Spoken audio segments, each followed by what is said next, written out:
capital in companies they feel have an opportunity to do so. So Fanbase is at that level. So if you did want to take a good portion of the round, feel free to do so. Right now, that is capped at $3.5 million, if I'm not mistaken. But if you want to invest more, reach out to us, reach out to Start Engine, and we'll walk you through that process. But you're more than welcome to invest that amount of money if you want to. Definitely.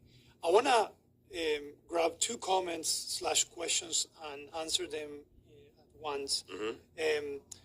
So even though we're talking about raising money, someone said another way to invest in Fanbase once in a while would be to send some good love. What I want to say about that is that our number one objective is to be self-sustainable. We don't want to live our life raising money like a lot of other companies do. Yeah. But that takes time, takes effort, especially at the level that we're trying to get Fanbase to. Yeah.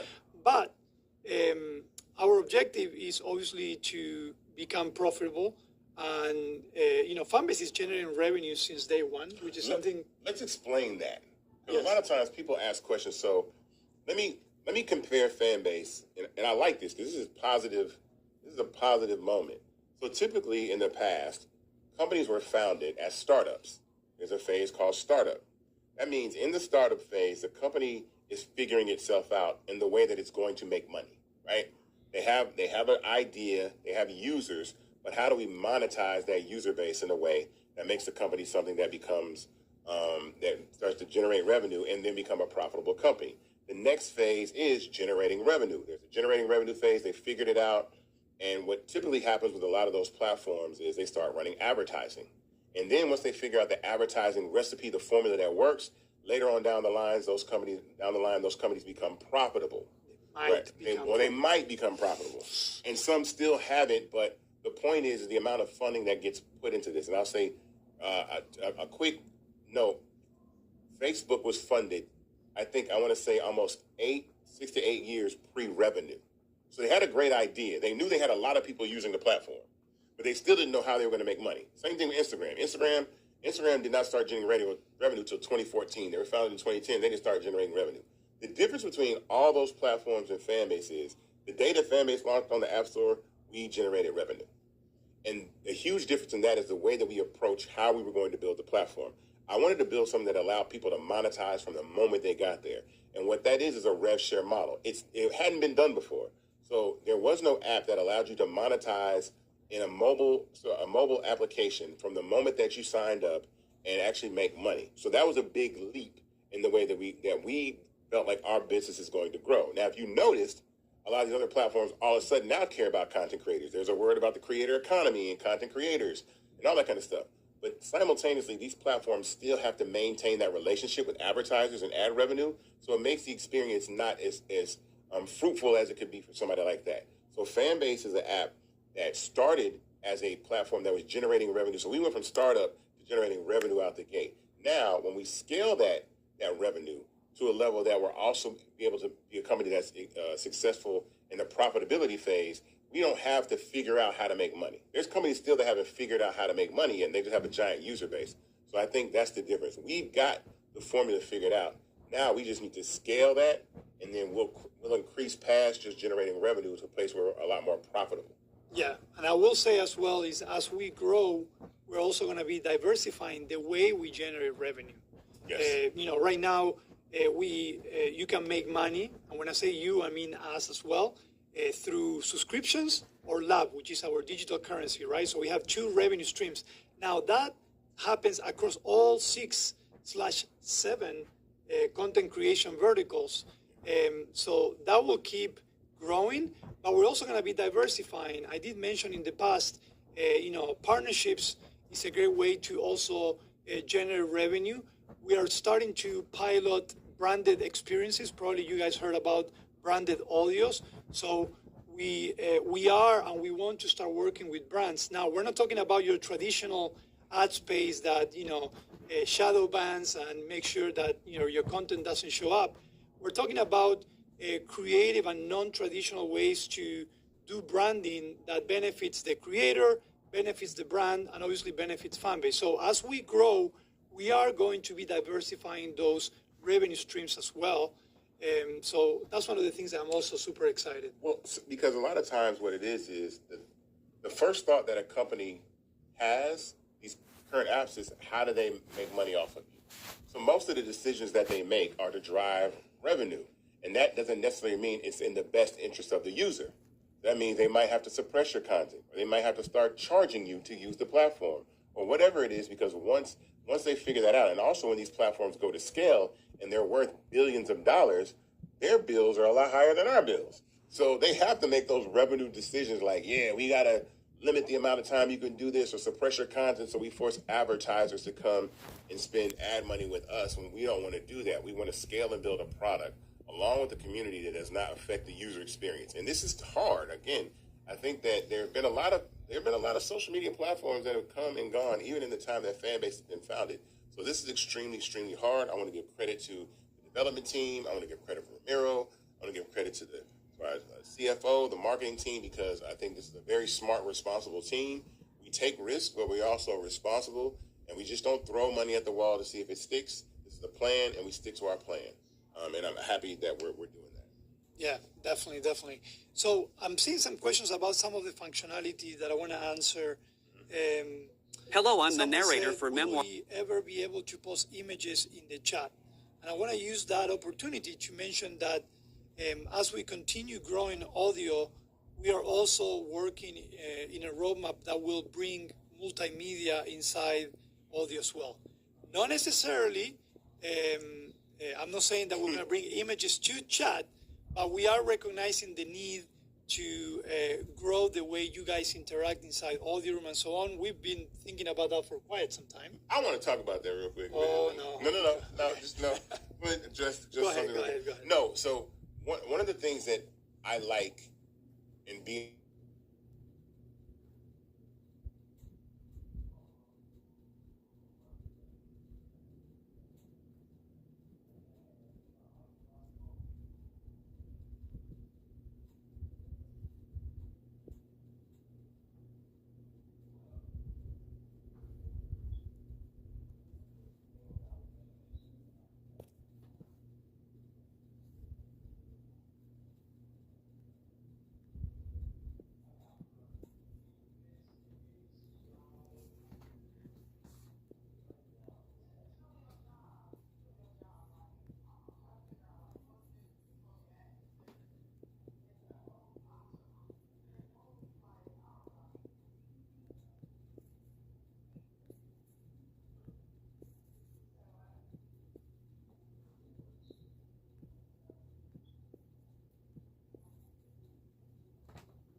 At least we can go in there.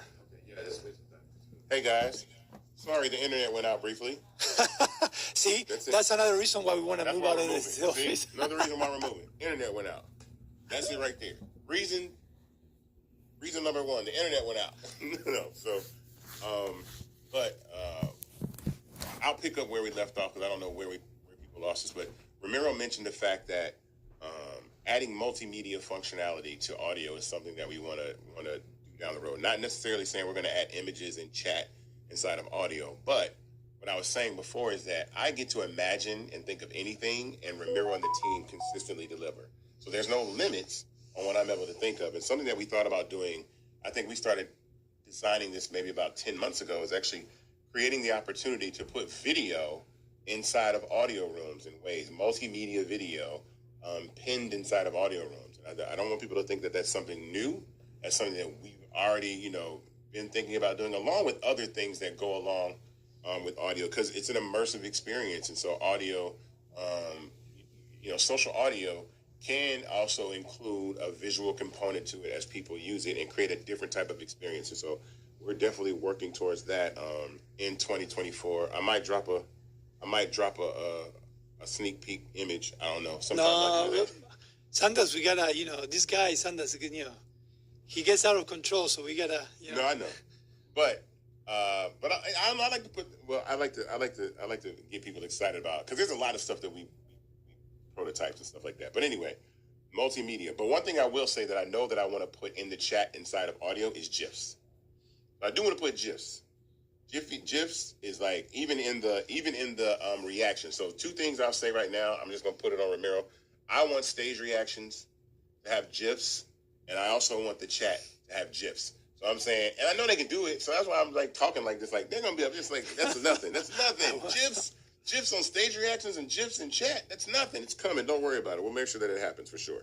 Yeah. So I do want to give some visibility with some of our process of how we come up with, functionality, how we decide what's the priority and what is not. I always like to visualize a big bucket.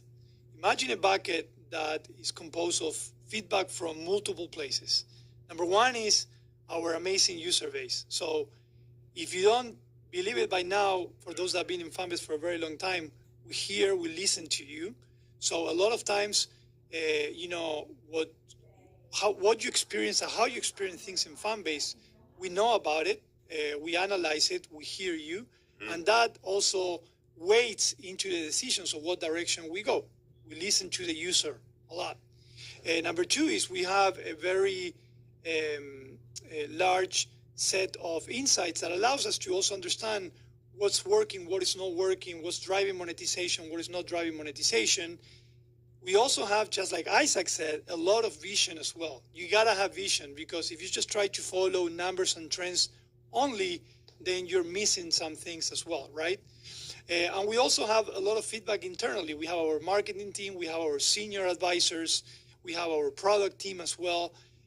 So all these condiments actually allows us to put weight on what we prioritize, and then we decide, okay, this quarter, these are our objectives. We're trying to increase, retention, engagement, and we're going to do it this way, doing this in this vertical and that in that vertical, right? So I want to make sure that everyone understands, and that's what I think has to do with moving from startup to scale up. Yeah. Because obviously in the startup, you're bootstrapping a lot, and you're trying to say, okay, I think this is going to work. Let's do it. I feel it, right?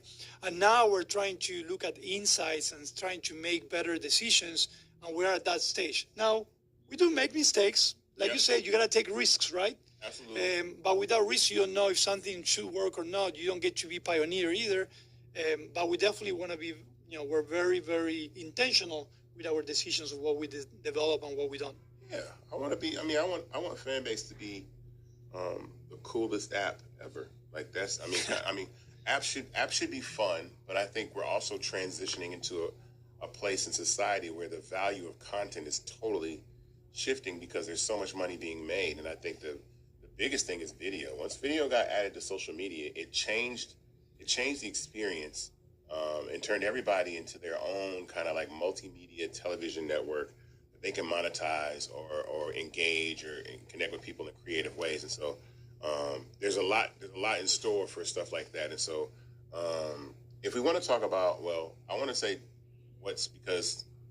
no, actually we can wait till next week because our new release doesn't launch till next week. Correct. Something cool. So we'll say that for the next 2 days. I'm going to announce it on Thursday, because to my audience on Thursday, I have a Thursday tech talk for those that didn't know, and I've been telling everyone for a month that we set ourselves a goal to come up with 3 new monetization features for Q3, right? For Q2 actually, and we're now in Q3. Yeah.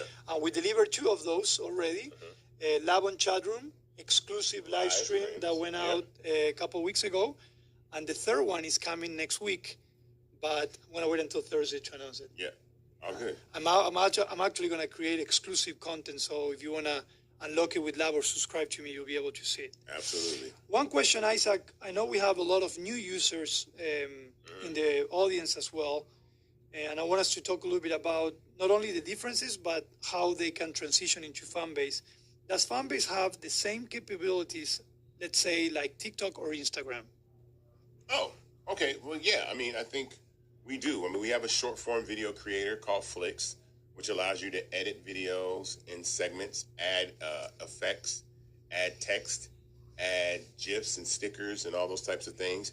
But we want to continue to build upon that and scale that up. And I think that's important because as of today, there still is no deal for TikTok. TikTok is still set to hit the chopping block January 19th, 2025. So that's just for people that know, like, that they haven't sold the company or there's been no deal. So there's still a possibility that TikTok most likely will be going away. As far as Instagram, there is, photo posting capability, stories, live, DMs, all of those things involved. And I think that the concept of a super app has been talked about for a long time. I think that if I were to compare Fanbase, or what I call Fanbase, I would say Fanbase is the first super app, right? I think that has everything, including monetization, no shadow banning, a lot of multimedia functionality in different ways, all in one app. A lot of apps kind of pull from here and there. So once they saw somebody doing stories, they did stories. Once they saw somebody doing subscriptions, they did subscriptions. Once they saw tipping, they started doing tipping. My intention to build Fanbase was to build what we call the super app, and subscription and monetization was at the forefront of it. So I always wanted people to have followers, but I always wanted people to be able to have subscribers at the same time. So that was my intention behind what we were doing with Fanbase. And so Fanbase definitely has those functionalities and more. There's actually more, because audio chat, which we're using right now, is not in most of the other apps. It's off to the side. Monetize audio chat. And monetize audio chat, either through subscription or tipping as well. So there's a lot more. And then there's more functionality and stuff like that. Like I said, I get to imagine, they imagine, we come up with stuff. So there's more coming in store. So Isaac, if I'm a creator that, I've been on TikTok or Instagram for many years and I have a lot of content, I don't want to start in a new social media. How can I come into Fanbase and leverage all that effort that I put in the past few years? Well, the first thing that you can do is migrate your content. How do you migrate? I had an idea to build this giant repost app. Said, look, because so as a user, I was a social media user before I was a tech founder, and one of the pain points that it was in starting new platforms is you start with 0 followers and 0 posts and 0 everything. And so I think a profile looks a lot more appealing and engaging when it's filled with content. And so I asked Ramiro, can we build something that allows people to transfer all their content from, let's say, Instagram or TikTok over to Fanbase, so they don't feel like they're starting from scratch? And of course, again, they never say no, because they can do everything. We can build whatever we want to build. And we built a content migration tool, which we actually filed a patent on, which I think is amazing, because now you can migrate your content from Instagram or TikTok up to 1,000 posts. And the cool thing about that is your content has existed on these platforms for years without being able to be tipped. Now people can tip your photos and videos. And even if it's 50 cents or $1, that's more money, I guarantee you, than you've ever made using Instagram for free for the last decade. So I think that's important, and it creates a behavior that your content has value, and allows people to also be reward your content, be transactional, and be supportive of what you're doing as a content creator. Definitely. I always mention, we consider ourselves like a downstream platform, a true home for you, because you always say, we don't necessarily tell you leave all the other social medias, leverage them, so you bring them into Fanbase and you can finally monetize, right? Absolutely. I mean, look, you've spent time making content on all these platforms for years: Facebook, Instagram, TikTok, Snapchat, Twitter, wherever they are. I tell everybody, don't leave those platforms. Don't leave them. Leverage them to start to drive, your audience to places where you can connect with them over here, and use Fanbase as, headquarters, HQ, for what you really want to do in the next era of social media. And get it, listen, I'm going to tell you right now, I'm going to say this with the utmost confidence. We are 20 years into years into Facebook. Facebook's been around for 20 years. I promise you that there are going to be some new social networks that emerge. No platform is immortal in my sense. So Facebook and Instagram will have a lifespan of their own, and there'll be room for newer platforms to emerge, like the Snapchats and the TikToks did, which have become massively successful, just as successful as Instagram. So again, Fanbase is one of those platforms that we believe, and I believe in starting it, as going to be the heir apparent to these platforms. And so my vision is for Fanbase is long. It's not something that I said I want to come out today, I'm trying to challenge TikTok, trying to challenge Instagram. I want to be on top and have my be the successor platform to these platforms. But in the beginning, you're always going to get compared. You're always going to get, everybody's going to get compared. Michael Jordan was compared to Dr. J until Michael Jordan became Michael Jordan in the beginning. Same thing for Kobe Bryant. So right now we're rookies, but we're in our third, fourth year, 4 years in. So we're growing, but don't compare us to everybody just yet, because we got a lot more to grow. So I want to answer a few questions in the chat room. One of them, someone asked about business pages. I want to say that one of the things we're currently working is revamping the profile section, right? We want to give you more and better tools for you to feature yourself. We know the profile is where you showcase what you do. And as part of that progression, we are going to be bringing the concept of business profile as well. With that concept, we're also going to be bringing a lot of features that eventually will tie up to what I called earlier branded experiences. So not only if you do have a business, you'll be able to have your own business profile, but you're also going to get some other great tools that you can leverage as a business as well. That's number one. Number two is someone mentioned that a couple months ago, and I love this because I always say this on my Thursdays. A lot of times we repeat ourselves that we're going to be doing something, but it's not that we're not going to do it. It's just sometimes it takes longer than we think, just because we're still a small team, right? Absolutely. So someone asked, you spoke a few months ago that you're working on something that will improve migration on a rolling basis. How is that coming? And that's Migration 2.0. We actually did release it. Yeah. So, Morgan, we actually did release that. We did a version 2.0 from Migration, which not only allow us to expedite the migration itself, it allows us to make it even more scalable, meaning that in the future, we are going to be able to allow you to migrate from other platforms beyond TikTok and Instagram as well. So we're definitely seeing a big improvement on migrations. If you have any issues on migrations, shake your phone or email us at support@fanbase.app. We'll be able to tell you exactly why you're not migrating, but the migrations are actually working great, and we're seeing an uptick on content from those migrations today. I want to explain shaking the phone, too. Because shake it. So I'm going to tell you why that's important, though. So apps have bugs. Apps have ideas that users have ideas that they want to suggest to the platform. Fanbase has an open door policy of giving suggestions. The most efficient and effective way to ask for those suggestions is not really contacting us or responding to us directly, but actually shaking your phone. It's super simple. We have a department and a team that handles those things. So number one, it's the most efficient way because it's cataloged. Secondly, let's say you're having a bug or an issue with a platform. So if you're in an audio room and you have an echo, shake your phone.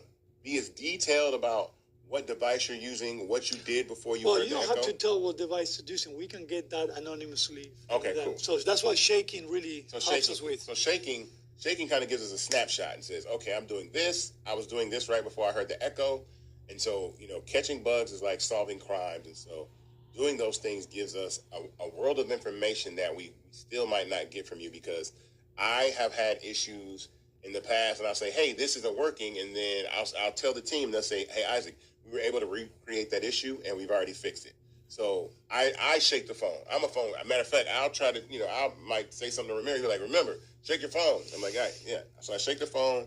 I send in whatever I'm having, and it allows us to pinpoint those issues or those suggestions a lot faster. So always shake your phone if you have a suggestion or you come into a bug and something's not working properly with the app, because it helps us solve the problem or provide a solution or make the app better faster. Definitely. Someone asked, I think we can talk a little bit about this, if we have thought about investing on other business to help leverage Fanbase. And I just want to say, I mentioned partnerships. A lot of times when we talked about partnerships, it's not just partnerships with small, medium, and large businesses. Sometimes it's with partners that allows us to leverage integrations with the app, be able to do things that we cannot do by ourselves given where we are today. Right. So partnerships really allows us to that. Now, we're not at the point where we can actually monetarily invest and absorb a company, even though we have talked about sometimes like, hey, is it easier to build it or is it easier to buy, right? But we're not there yet. But again, in the future, we don't discard that. We want to definitely grow smart. And sometimes that doesn't mean all the time just, doing everything from scratch, from zero. But we do want to own our infrastructure from top to bottom. That's part of ownership in Fanbase, right? Absolutely. We want to create our own, add to our own tech stack. But a lot of times that's not uncommon for a company to acquire a vertical of another company to cut out the development process and be able to integrate it. And so That's one of the things that you at other startups and stuff like that. And we've heard calls and requests to create some sort of Twitter-like competitor. I want to do it. I know Ramiro wants to do it. We have a conversation. I told you, if we close the race, we're doing it. Right. We're doing it. So if we close this race, we don't even have to really close it. All we got to do is get to like 6 million probably, and we'll just go ahead and build the shit. So all I'm saying is when we did the feed refactor about a month ago, it took us a long time to plan it out is because we were looking beyond what we have today. Right. Multiple types of content, how we want to grow in the future and how we want to, be disruptive. So if we close this race, we are bringing the other content vertical. Yeah. Like X. We're gonna build Twitter-like functionality. And we're gonna do it like it's gonna be dope. I've already been researching. I already know what I want to do because I understand. Like for me, I understand what's at the core. I'm an app user before I'm an app founder, and so I understand the core of what makes a lot of these platforms tick. And I know one of the things that's very, very special about Twitter is the community of people that contribute to the content in real time that lets you know what's happening in the world. And I think that's extremely important. And that's not a trusted place anymore for information, just by the way the platform is being run. So I would love to create something that people can be citizen journalists, add to conversations, talk about things in real time, and have an effect on the world, being able to share what's happening in the real world and not be suppressed or censored. So definitely. All right. Well, let's see. I don't think we miss any questions, but let's do a quick recap, and then we'll share how you can continue following us and, coming to these conversations. Mm-hmm. We are in the middle of a Regulation A, Reg A, $17 million race. We are actually at 1.9, and our challenge is to get to 2 million by Friday, and I think we can do it. I think we can. Friday, end of day. So next time we talked on Tuesday at 5 p.m. Eastern Time, we'll celebrate the 2 million, hopefully, but we invite everyone to share about Fanbase, share the good news, and that's the best way you can help with the race and obviously the growth that we're trying to get with Fanbase. 100%. So we're raising $17 million in a Regulation A crowdfund on Start Engine. The minimum to invest in Fanbase is $399. You get 60 shares of Fanbase stock at $665 a share for a valuation of $160 million. If you go to Start Engine and when it's time to invest and you see something other than $399, which is the